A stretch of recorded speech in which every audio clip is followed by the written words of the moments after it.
नमस्कार। आज संडे की सुबह सबको राम राम, जय श्री राम। आज का टॉपिक है सवर्णों की जो मेहनत है वो लोग कहीं ना कहीं रंग ला रही है। सवर्णों आप लोग लगे रहिए, कुछ ना कुछ रिजल्ट आएगा ही। और जिस हिसाब से सब एकजुट हुए हैं इसमें आंदोलन में,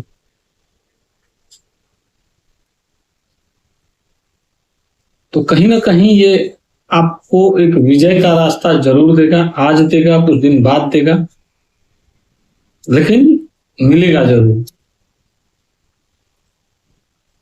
आज एक सबसे बड़ी खुशखबरी आप लोगों के लिए सबसे अच्छा है कि आप लोगों का ये महाराष्ट्र विधानसभा में महाराष्ट्र के सामाजिक न्याय मंत्री हैं संजय सिरसट।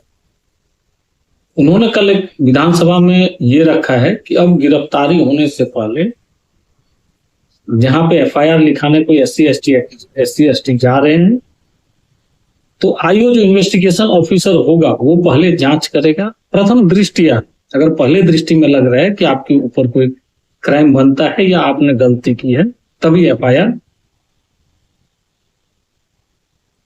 आपके ऊपर होगा, अन्यथा नहीं होगा। तो ये पहल महाराष्ट्र गवर्नमेंट का सबसे बड़ी उपलब्धि सवर्णों के लिए क्यों है? क्योंकि देखिए, ये हर एक पार्टी और हर एक इंसान जानता है कि ये सवर्ण एक्ट जो अपना एससी एसटी एक्ट जो है उसका दुरुपयोग होता है। तो ये बड़ी उपलब्धि क्यों है? क्योंकि आप लोगों ने जो मुद्दा लिया है, जितने जोर शोर से चल रहा है आप लोगों का इसका तैयारी, वो कहीं ना कहीं इस चीज को दिखाता है कि सरकार तक आपका मैसेज जा रहा है। अब ये इसमें मंत्री संजय सिरसट, ये बीजेपी गवर्नमेंट है महाराष्ट्र में और माननीय देवेंद्र फडणवीस जी मुख्यमंत्री हैं। तो आप ये समझिए कि उनको ऐसा पता नहीं होगा कि पूरे देश में अभी बीजेपी का विरोध चालू है। और इस समय तक महाराष्ट्र सरकार के द्वारा ये चीज लागू करना कहीं ना कहीं आपकी जीत सुनिश्चित करती है। और महाराष्ट्र गवर्नमेंट को धन्यवाद इसलिए क्योंकि उसने इस चीज को सबसे पहले रिकॉग्नाइज किया है। पहले क्या होता था, एससी एसटी एक्ट में एफआईआर हुआ कि आपको सीधा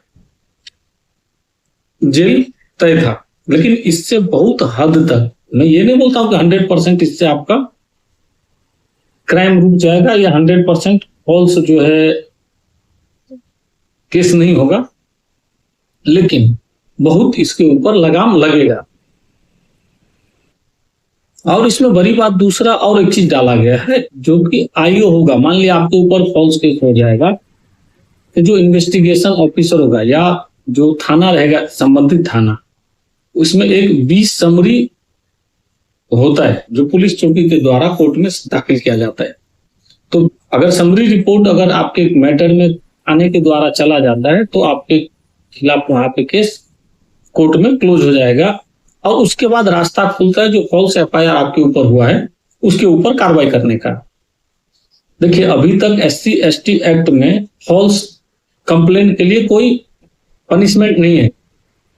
इसमें भारतीय न्याय संहिता जो है उसके 2 सेक्शन इसके ऊपर बात करता है, लेकिन एससी एसटी एक्ट में नहीं है।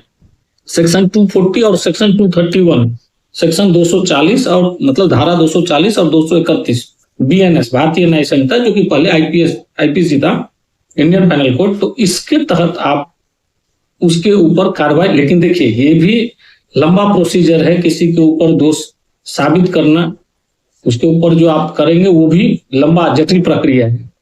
लेकिन कम से कम पहला जो आप लोगों का अच्छा चीज ये हुआ है कि कम से कम महाराष्ट्र स्टेट इस चीज को माना है कि झूठे फॉल्स केस एफआईआर इसका दुरुपयोग होता है।